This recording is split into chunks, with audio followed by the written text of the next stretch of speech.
Қайырлы күн, қымбатты пайдаларына каналының көрермендері. Бүгін сіздермен Каспи қосымшасы арқылы 250-ші декларацияны қалай тапсырамыз, соны үйретемін. Арнаға жазылып, комментарий қалдырып, лайк басуды ұмытпаңыздар, достар. Ең алдымен Каспи қосымшасындағы госуслуги батырмасын басып, 250-ші декларация деген жерге кіреміз. Бірінші бетте біздің барлық деректеріміз шығады, соны мұқият тексереміз, және де салық органының кодын 1414 арқылы звондап білуге болады. Бірінші сұрақ: егер де сіздің үйіңізде 10 000 МРП-дан асатын ақшалай қолма-қол ақшаңыз болса, иә деп жауап бересіз, болмаса жоқ деп жауап бересіз.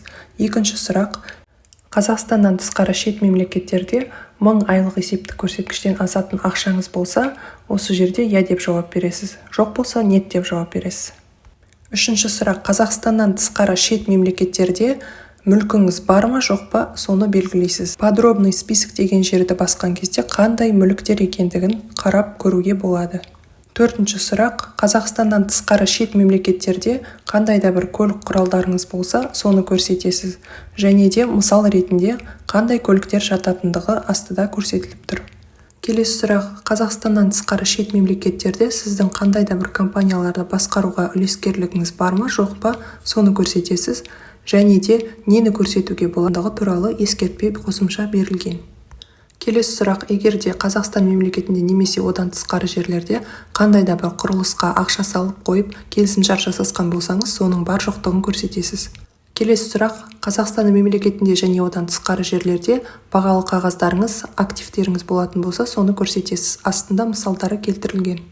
Келесі сұрақ: Қазақстан Республикасында және одан тысқары жерлерде инвестициялық қорларда қандай да бір пайларыңыз бар болса, соны көрсетесіз. Және астына қарай түскен кезде 250-ші декларациядағы инвестициялық қорлар дегеніміз не екендігіне анықтама берілген. Келесі сұрақ: Қазақстан Республикасында және одан тысқары жерлерде қандай да бір интеллектуалды меншігіңіз бар болса, соны көрсетесіз. Подробный список деген жерді басқан кезде қандай меншіктер екендігіне мысалдар келтірілген. Келесі сұрақ: Қазақстан Республикасында және одан тысқары шет мемлекеттерде қандай да бір бағалы мүліктеріңіз болса, соны көрсетесіз. Бұл бағалы мүліктерге не жататындығы туралы және оның бағалық құны белгісіз болған жағдайда не істеу керектігі туралы толығырақ ақпарат берілген.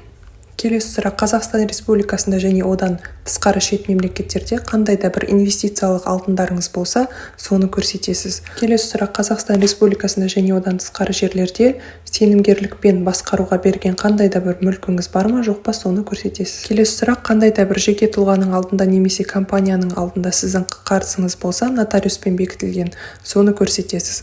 Банктың алдындағы қарыздарыңыз бұл жерде көрсетілмейді. Келесі сұрақ: қандай да бір жеке тұлғалардың немесе компаниялардың сіздің алдыңызда қарыздары болса, сіздің алашағыңыз болса, соны көрсетесіз. Осымен декларацияны толтыру аяқталды. Барлық ақпаратты тағы бір тексеріп шығып, подтвердить и подать декларацию деген кнопканы басасыз. Одан кейін бейне тексеруден өтесіз, сонымен сіздің декларацияңыз дайын. Егер ақпарат пайдалы болса, мен қуаныштымын. Өзіңіздің жақындарыңызбен, достарыңызбен бөлісіп қойыңыздар. Көп рахмет.